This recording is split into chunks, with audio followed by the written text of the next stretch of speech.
যেসব আপুরা এখনো অবিবাহিত বা স্কুল কলেজে পড়েন, এখনো স্টুডেন্ট, এই ভাইয়ের কথাগুলো শুনে যাবেন তারা। আর হ্যাঁ, কোনো অমুসলিম ছেলের ধোঁকায় পড়বেন না, জীবন ধ্বংসই যাবে। কিন্তু ভাইয়ের কথাগুলো শুনেন, বুঝতে পারবেন। ফরিদপুরের ভাঙ্গার মতো একটা এলাকায় এরকম একটা ঘটনা ঘটে যাওয়া, এটা কোনো ভালো লক্ষণ না।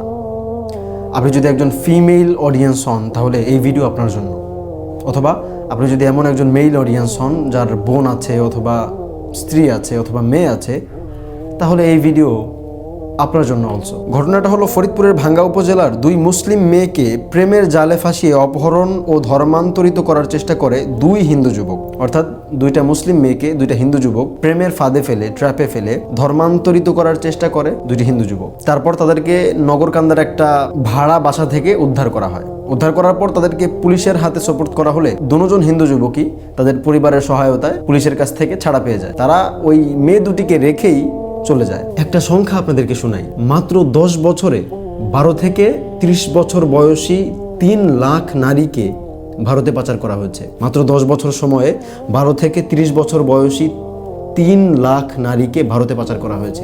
What do you think? নারীদেরকে এই বয়সের 12 থেকে 30 বছর এর মধ্যের বয়সের নারীদেরকে পাচার করার পর তাদেরকে কোথায় পাঠানো হয়? এই প্রশ্নের উত্তর আমার থেকে আপনি এটা খুব ভালো জানেন, আমি জানি এটা। এই যে একটা পরিসংখ্যান বললাম, এই যে 3 লাখ নারী, এটা আমার কথা না, এটা ইউএনওডিসি এর কথা।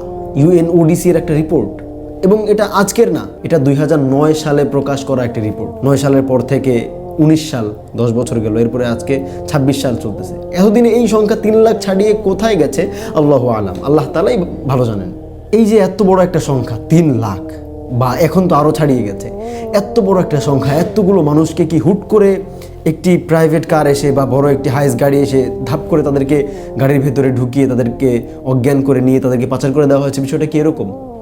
না না না, অবশ্যই না। এই সকল মেয়েদেরকে পাচার করার ক্ষেত্রে অধিকাংশ ক্ষেত্রে কাজ করে হচ্ছে হিন্দু যুবকরা বা বেধর্মী, যারা কোনো মুসলিম মেয়েকে টার্গেট করে, তাকে বলে, তাকে বোঝায় এটা যে আমার না ইসলামের এই জিনিসটা খুব ভালো লাগে, ইসলামের তোমরা যে এটা করো বা তোমাদের এই বিষয়টা আমার কাছে খুব ভালো লাগে।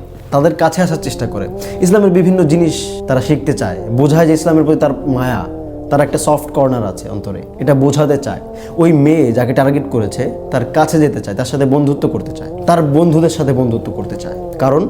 কারণ তাকে টার্গেট করেছে ওই ছেলে। কেন টার্গেট করেছে? পাচার করার জন্য। এক পর্যায়ে ওই হিন্দু ছেলে বা ওই বেধর্মী ছেলেটা যখন টার্গেটের কাছে একটা বা টার্গেটের সাথে একটা সফট একটা সম্পর্ক সৃষ্টি হয়, বন্ধুত্বের একটা খুনসুটি একটা সম্পর্ক সৃষ্টি হয়, তখন ওই ছেলেটা ওই মেয়ের আরও কাছে যেতে চায়, ওই মুসলিম মেয়ের আরও কাছে যেতে চায়। কিন্তু অধিকাংশ সময় হয় কি, মেয়ে কাছে আসতে দিতে চায় না, একটা হিন্দু ছেলে তার সাথে অত ঘনিষ্ঠ হতে চায় না। তখনই মেইন খেলা খেলে ফেলে এই বেধর্মীরা। তারা তখন ব্ল্যাক ম্যাজিকের সাহায্য নেয়, এবং ব্ল্যাক ম্যাজিক এটা সত্য, কোরআন দ্বারা সাবেত যে ব্ল্যাক ম্যাজিক সত্য। আপনাকে কালো জাদু করার মাধ্যমে আপনাকে পরিপূর্ণ বশে নিয়ে নেওয়া হবে। এই যে ভাঙার দুইটি মেয়ের সাথে যেটা ঘটেছে, যখন লোকজন তাদেরকে উদ্ধার করার জন্য গেল, দেখলো যে তাদের মাথায় সিঁদুর পরা, হাতে রাখি না কি বলে লাল, যেটা হিন্দু মহিলারা পরে থাকে, সেগুলো পরা। হিন্দু দুইটা যুবক এবং মেয়েদের, মুসলিম মেয়ে, তাদের হাতে ওই রাখি না কি বলে ওইটা পরা, তারপর হচ্ছে কপালে বা মাথায় সিঁদুর পরা। তাদেরকে একেবারেই কন্ট্রোল করে নেওয়া হয়েছে, তাদেরকে একেবারে ব্ল্যাক ম্যাজিকের মাধ্যমে, অন্য কোনো মাধ্যমে, কোনো কিছু খাওয়ানোর মাধ্যমে, অর্থাৎ এক কথায় বলে ব্ল্যাক ম্যাজিকের মাধ্যমে তাদেরকে একেবারে বশে নিয়ে নেওয়া হয়েছে। একজন মেয়েকে যদি ব্ল্যাক ম্যাজিকের মাধ্যমে একেবারেই বশে নেওয়া না হয়, তাহলে একটা মেয়ে কিভাবে তার ভাইয়ের সম্মান, তার বাবার সম্মান, তার গোষ্ঠীর সম্মান সব কিছু ত্যাগ করে একটা হিন্দু ছেলের সাথে আসতে পারে? দিস ইজ পসিবল না। এটা শুধুমাত্র ভালোবাসা বা শুধুমাত্র অ্যাট্রাকশনের দ্বারা এটা কখনোই পসিবল না। একেই বলে ব্ল্যাক ম্যাজিক। আপনাকে ব্ল্যাক ম্যাজিক করলে আপনার নিজের উপরে কোনো আয়ত্ত থাকে না। আপনি যেই কাজগুলো করেন আপনার মনে হয় যে আমি তো নিজ ইচ্ছায় কাজগুলো করছি, বাকি আপনি যে কাজগুলো করছেন এই কাজগুলো মূলত করাচ্ছে ওই ব্ল্যাক ম্যাজিকের মাধ্যমে ওই হিন্দু যুবক বা বেধর্মী, যে আপনাকে টার্গেট করেছে কোথাও পাচার করে দেওয়ার জন্য, অথবা আপনার সব কিছু ধ্বংস করার জন্য, অথবা আপনার থেকে কোনো উপকার গ্রহণ করার জন্য, কোনো ক্লিপ গ্রহণ করে সেইগুলো বিক্রি করার জন্য সে আপনাকে ব্ল্যাক ম্যাজিক করে। এই যখন ব্ল্যাক ম্যাজিক টেজিক করার পরে ছেলে যখন ওই মেয়ের কাছে যেতে পারে, তখন ওই মেয়ের থেকে একটা ভিডিও ক্লিপ ধারণ করে, এমন একটা ভিডিও ক্লিপ যাতে করে তাকে পরবর্তীতে ব্ল্যাকমেল করা যায়। এখন ওই মেয়েটা যে ওই হিন্দু ছেলের সাথে নিকটে গিয়েছে, তার কাছে গিয়েছিল, এই কথাটা না তার ভাইকে বলতে পারে, না ওই হিন্দু ছেলের সাথে হিন্দু ধর্ম অবলম্বন করে তার সংসারে যেতে পারে। এরপর ওই ছেলেটা এই মেয়েকে এসে বলে যে আমরা চলো ইন্ডিয়াতে চলে যাই, সেখানে গিয়ে আমাদের কেউ থাকবে না, আমি একটা কাজ খুঁজে নেব, আমরা সেখানে সংসার করব। এরপরে কোনো একটা পদ্ধতিতে, তাদের তো লম্বা নেটওয়ার্ক, কোনো একটা পদ্ধতিতে খুব সহজে তারা ইন্ডিয়ার মধ্যে প্রবেশ করে। 2-3 দিন থাকার পর কোনো একদিন রাতে, তারা যেই বাসাতে থাকে, কোনো একদিন রাতে ছেলেটা কোনো একটা কিছু কেনার জন্য বাইরে বের হয়, কিন্তু বাইরে বের হওয়ার পর ছেলেটা আর ফিরে আসে না।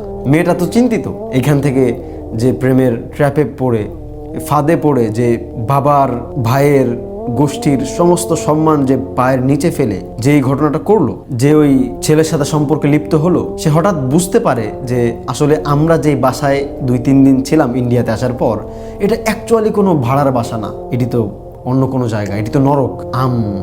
Already sold out. তখন সে উপলব্ধি করতে পারে আমি তো বিক্রি হয়ে গেছি, আমি তো শেষ।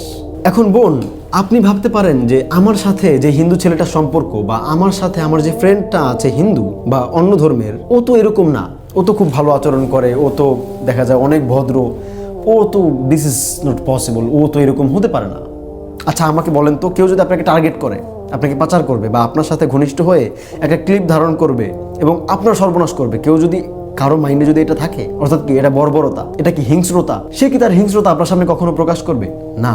সে আপনাকে ট্র্যাপে ফেলার জন্য এত সুন্দর, এত কোমল আচরণ করবে, আপনি মনে করবেন আর 10টা ছেলের মতোই, ও তো আর 10টা ছেলের মতোই, ও তো আরো ভালো, ও তো মুসলমান ছেলেদের থেকেও ভালো। না, সে যখন আপনাকে ট্র্যাপে ফেলতে চাইবে, সে তার সর্বস্ব দিয়ে চেষ্টা করবে আপনার সাথে সদ্ব্যবহার করার, আপনার কাছে যাওয়ার। আপনার অন্তর নরম, আপনি তাকে কাছে টেনে নেবেন সহজেই, আপনি তাকে বন্ধু বানিয়ে নেবেন সহজেই।